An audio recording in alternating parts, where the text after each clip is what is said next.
സമസ്ത സെന്റിനറിയുടെ ഭാഗമായി 5 ലക്ഷം മുത്തഅല്ലിമുകൾ നാട്ടുദർസിലൂടെ പുതിയൊരു കിതാബ് ഓതി പൂർത്തിയാക്കുകയാണ്.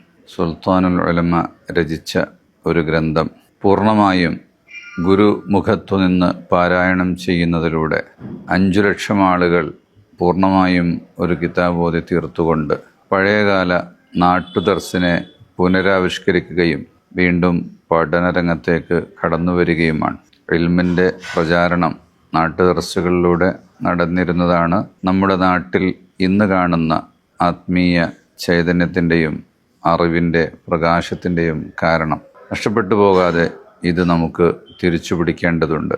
എല്ലാവരും ഈ ദർസിൻ്റെ ഭാഗമായി മാറുകയും ഒരു കിതാബ് നെഞ്ചോട് ചേർത്ത് പൂർണ്ണമായും ഓതിത്തീർത്ത് എപ്പോഴും മറച്ചു നോക്കാൻ പറ്റുന്ന രീതിയിൽ നമ്മുടെ അലമാറകളിൽ നമ്മുടെ മേശപ്പുറത്ത് സൂക്ഷിക്കുകയും ചെയ്ത് ഇൻഷാ അല്ലാഹ് ഒന്ന് അവസാനിക്കുമ്പോൾ അടുത്തതിലേക്ക് കടക്കാനുള്ള ഒരു തുടക്കം കൂടിയാണ് ഇതെന്ന് നാം അറിയണം. 100 പ്രകാശ വർഷങ്ങളുടെ മഹാചരിത്രം ഇനി വരാൻ പോകുന്ന വലിയ ചരിത്രത്തിന് തുടക്കം കുറിക്കുക കൂടിയാണ് ഇത്തരം പ്രവർത്തനങ്ങളിലൂടെ നമുക്ക് സാധിക്കുന്നത്.